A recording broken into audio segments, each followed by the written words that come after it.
Programme میں ایک بار پھر خوش آمدید کہتے ہیں، اور پروگرام آپ دیکھ رہے ہیں روشنی، اور روشنی میں ہمارے ساتھ جو مہمان شخصیات ہیں ان سے ہم بات کر رہے ہیں۔ موضوع ہے ہمارا حسد اور ریاکاری، اور ریاکاری کے حوالے سے ہماری بات ہو رہی تھی ڈاکٹر شہناز غازی صاحبہ سے۔ تو میں یہ پوچھنا چاہ رہی تھی کہ آپ نے ابھی دوران گفتگو یہ بات کی کہ لوگوں کے نام میں حاجی ہوتا ہے اور نمازی بن کے دکھانے کی کوشش کر رہے ہوتے ہیں، لیکن ان میں خشوع و خضوع نہیں ہوتا، وہ دل سے نہیں کر رہے ہوتے۔ ایک سوال ذہن میں میرے ابھرا کہ ہم نے تو ہر کسی کے نام میں، بہت سارے لوگوں کے نام میں حاجی لگا ہوا دیکھا ہے، بلکہ اکثر لوگ تو الحاج بھی لگاتے ہیں۔ تو اس حوالے سے مطلب آپ مجھے بتائیں کہ مطلب یہ کیا ریاکاری میں آ رہا ہے، کیا ہے؟ بہت ہی طویل حدیث ہے، اس کو مختصر کر کے آپ کے سامنے بیان کرتی ہوں تاکہ اچھی طرح سے ریاکاری کا جو پہلو ہے وہ سامنے آ جائے اور وضاحت ہو جائے کہ اللہ تعالیٰ کے پاس ایک شخص کو لایا جائے گا اور وہ یہ کہے گا کہ اے اللہ میں نے تیرے لیے نمازیں پڑھی، لیکن اسے فرشتے منہ کے بل اللہ کے حکم سے گھسیٹ کے جہنم میں لے جائیں گے اور کہیں گے کہ تو نے میرے لیے نمازیں نہیں پڑھی تھی، تو نے لوگوں کو دکھانے کے لیے نمازیں پڑھی تھی۔ اب چونکہ تم نے لوگوں کو دکھانے کے لیے نمازیں پڑھی تھی، لہٰذا اس کا اجر بھی انہی سے مانگو جا کے جن کو دکھانے کے لیے تم نے پڑھی تھی۔ اسی طرح سے ایک شخص کو لایا جائے گا اور وہ کہے گا اے اللہ میں نے تیری راہ میں مال خرچ کیا، اس کا حال بھی یہی ہوگا اور کہا جائے گا کہ تو نے لوگوں کو دکھانے کے لیے مال خرچ کیا کہ لوگ تجھے بڑا سخی سمجھے، تجھے بہت کھلے دل کا سمجھے اور یہ سمجھے کہ بہت بڑے دل والا ہے۔ تو جن کو دکھانے کے لیے مال خرچ کیا تھا، اب اس کا اجر بھی جا کے انہی لوگوں سے مانگ، اس کو بھی منہ کے بل گھسیٹ کر جہنم میں لے جایا جائے گا۔ اسی طرح سے ایک شخص آئے گا کہے گا اللہ میں نے تیری راہ میں جہاد کیا، اپنی جان دی، اس کو بھی یہی کہا جائے گا، مطلب جہاد کرنے والے کے ساتھ بھی یہی، اس کو بھی کہا جائے گا کہ تو نے مال غنیمت کے لالچ میں یا شہید کہلوانے کے ذوق میں کہ مجھے شہید کہا جائے گا اور میرے جو اہل و عیال ہیں ان کو بینیفٹس ملیں گے، لہٰذا اب اجر بھی انہی لوگوں سے مانگو۔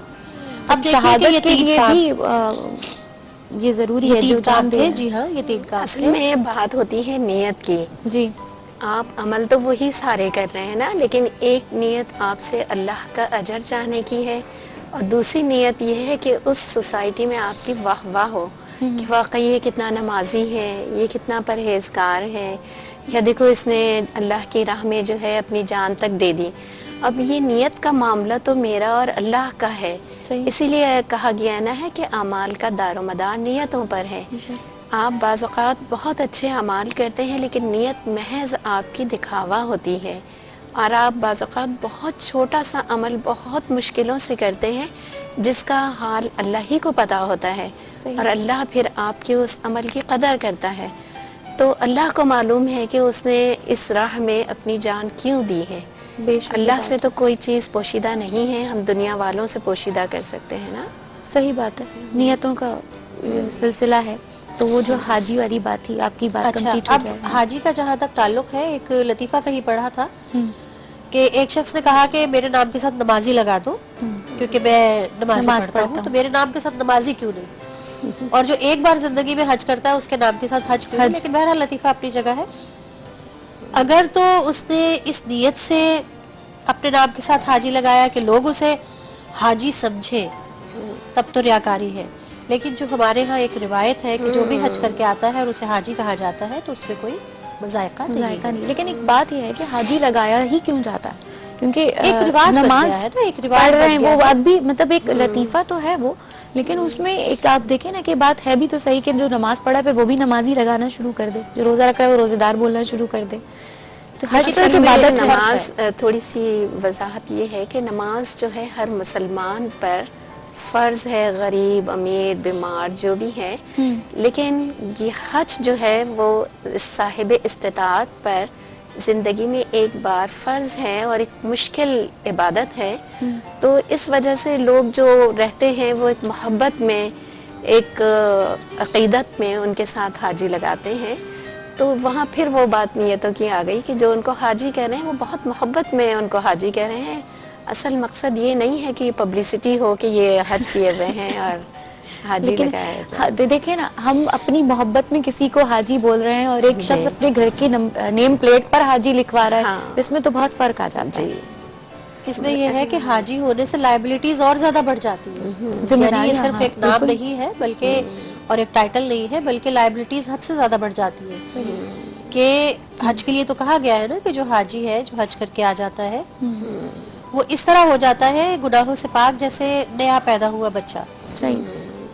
تو وہ دوبارہ جب اپنی زندگی کا آغاز کرتا ہے تو اسے یہ ذہن میں رکھنا پڑتا ہے کہ میں نے پہلے کیا کیا تھا، اب میں اللہ کے حضور تمام گناہوں کی بخشش طلب کر کے آیا ہوں. بالکل. اور ظاہر رسول اللہ صلی اللہ علیہ وسلم نے جو یہ گارنٹی دی کہ وہ بالکل ایسا ہو جائے گا جیسے ماں کے پیٹ سے پیدا ہوا بچہ نیو بورن ہے، تو پھر آپ یہ دیکھیے کہ اسے اپنی وہ تمام غلط عادات ترک کر کے نئے سرے سے زندگی کا آغاز ذمہ کرنا داری کتنی یہ بھی زیادہ تو ہے ذمہ نا کہ داری دوسرے لوگ ان کو دیکھ کر پھر زندگی گزارنے کی کوشش کرتے ہیں تاکہ ان کو یہ لگتا ہے کہ جیسے یہ حج کر کے آئے ہم بھی کر اس طرح کر لیں گے کہ وہ جو اچھے کام کر رہے ہیں شاید اللہ تعالیٰ نے خوش ہو کر ان کو حج پہ بلایا ہے. حسد کی طرف آتے ہیں.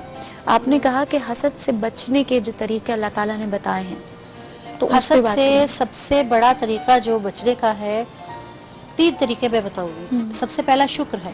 صحیح. کہ اللہ تعالیٰ کا ہر حال میں شکر ادا کیا جائے. اگر آپ شکر نہیں کریں گے تو پھر آپ کفر کی جانب آئیں گے، یعنی انکار کی جانب. دوسرا جو طریقہ ہے وہ اسی میں پوشیدہ ہے، یعنی قناعت. اگر آپ قناعت کریں گے تو دوسرے کو دیکھ کے جلیں گے نہیں.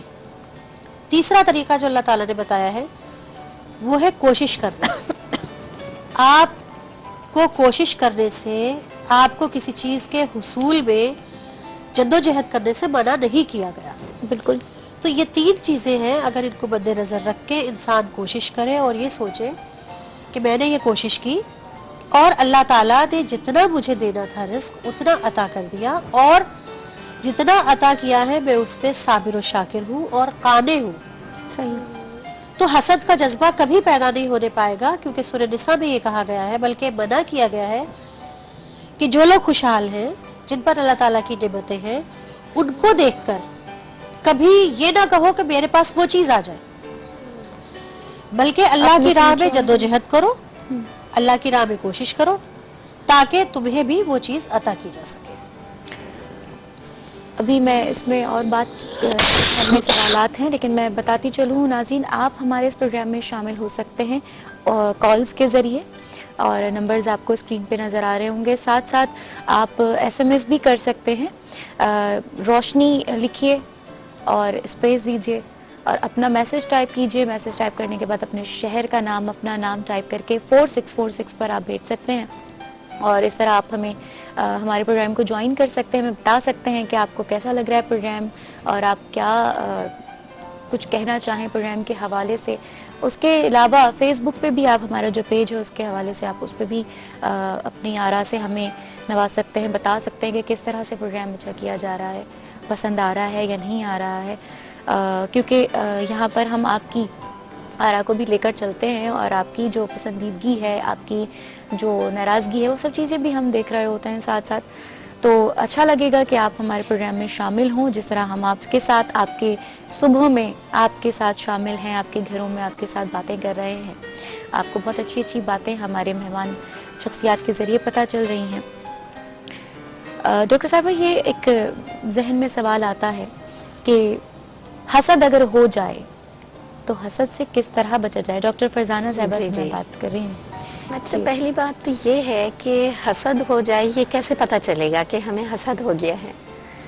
کیونکہ ایک اچھا انسان جب اپنے آپ کو دیکھتا ہے، اپنے اوپر غور کرتا ہے، تو اسے اگر یہ فیل ہو رہا ہے کہ جی میں کسی سے جل رہا ہوں، مجھے کسی کی خوشی دیکھ کر تکلیف ہو رہی ہے، تو اس پہ پھر وہ کس طرح سے بچے، کیا کرنا چاہیے؟ دیکھیں میڈم نے 3 طریقے بتائے ہیں کہ جب اگر وہ یہ محسوس کرے کہ میں کسی کو دیکھ کر خوش نہیں ہوتا ہوں بلکہ میرے دل میں تنگی محسوس ہوتی ہے، تو اپنی جو نعمتیں اللہ نے اس کو دی ہے اس پر نظر کرے کہ یا اللہ تو نے مجھے یہ کچھ دیا، نہ میں نے تجھ سے مانگا تھا، نہ میں نے اس کے لیے کوئی ایسی کوشش کی تھی. یا اللہ تو نے مجھے یہ سب کچھ دیا ہوا ہے، ایک صحیح جسم دیا ہوا ہے، اللہ تو نے مجھے بولنے کی صلاحیت دی ہے، اور میرے گھر میں جو میرے اہل خانہ ہیں وہ سب مجھے تو نے دیے ہیں.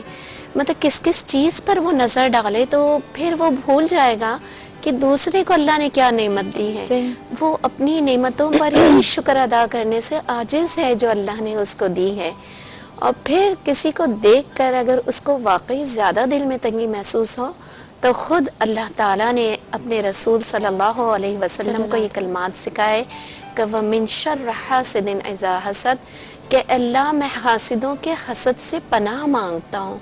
تو اس بات سے پناہ مانگے کہ اللہ کرے کہ کسی کی کوئی نعمت، اصل میں جب اللہ تعالیٰ کسی کو کوئی نعمت دیتا ہے اور دل میں تنگی ہوتی ہے، گویا ہم اس سے نہیں بلکہ اللہ سے ناراض ہوتے ہیں، کیونکہ اللہ نے دی ہے نا اس کو وہ نعمت. تو بالکل بالکل اللہ کے فیصلے پر ہم جو ہے وہ پریشان ہوتے ہیں، اللہ کی عطا کردہ نعمت پر ہم پریشان اور غصے ہوتے ہیں کہ اللہ تو نے اس کو دیا، مجھے کیوں نہیں دیا.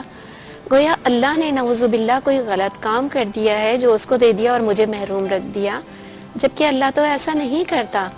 تو جب کبھی ایسے دل میں تنگی محسوس ہو تو اپنے آپ کا سخت احتساب کریں اور پھر یہ سوچیں کہ جو اللہ نے مجھے دیا ہے یہی میرے لیے بہت کافی ہے. ہاں ایک چیز ہوتی ہے رشک کرنا، ہے نا، وہ حسد کے بین بین ہوتا ہے. حسد یہ ہے کہ آپ دل میں تنگی محسوس کریں، اور رشک یہ ہے کہ آپ خوش ہوں اس نعمت پر کہ اللہ جو تو نے اس کو دیا، اللہ مجھے بھی وہ نعمت عطا کر.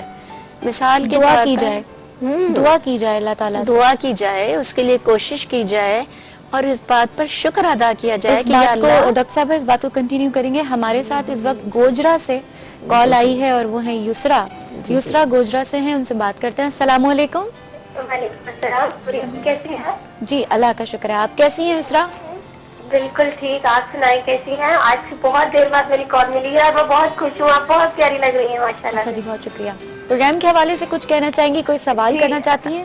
جی آپ کا ٹاپک بہت اچھا ہے، حسد اور ریاکاری کا. جی جی. آج کل بہت سے نعت خواہ ہیں کہ ایک نعت خواہ دوسرے نعت خواہ سے حسد رکھ لیتا ہے. اس کے بارے میں بھی بہت ہے کہ جو پاپولر ہو گیا اس کے بارے میں تو حسد وہ آ جاتا ہے کہ یہ آگے نکل گیا. یہ بھی بہت بری بات ہے نا. بہت بری بات ہے، لیکن آپ کے ذہن میں یہ سوال کیوں ہے کہ آپ بھی نعت خواہ ہیں؟ بالکل نعت خواہ ہوں، لیکن آپ کا بھی دیکھ کے اور بھی بہت سے نعت خواہوں کو دیکھ کے ان کے بارے میں پتا چلا، ان کے بارے میں سن کر ایسی بات ذہن میں آ جاتی ہے کہ یہ تو اچھی بات نہیں ہے نا کہ کسی نعت خواہ وہ بھی نعت خواہ نہیں ہے. تو ایسے کر کے تو بات کسی کا حسد کرنا. اور ماشاءاللہ آپ کو مبارک ہو آپ کی بیٹی کی. جی بہت شکریہ، بہت شکریہ یسرا، آپ نے ہمیں کال کیا اور نعت خوانوں کے حوالے سے انہوں نے بات کی. ظاہر ہے نعت خوانی کرتی ہوں گی، لیکن یہ سوال بھی آتا ہے. میں ایک نعت خواہ ہوں. یہ جو جذبہ ہے حسد کا یہ نعت خوانی پر موقوف نہیں ہے. اس پہ ہم بات کریں گے. پروگرام میں ایک بریک ہے، بریک کے بعد انشاءاللہ اس پہ بات کرتے ہیں. یسرا کا سوال جو یسرا نے اٹھایا ہے تو اس پہ ہم بات کریں گے. بریک سے واپس آنے کے بعد ملتے ہیں چھوٹے سے وقت کے بعد. یقین کرتے ہیں کہ آپ ہمارے ساتھ رہیں گے.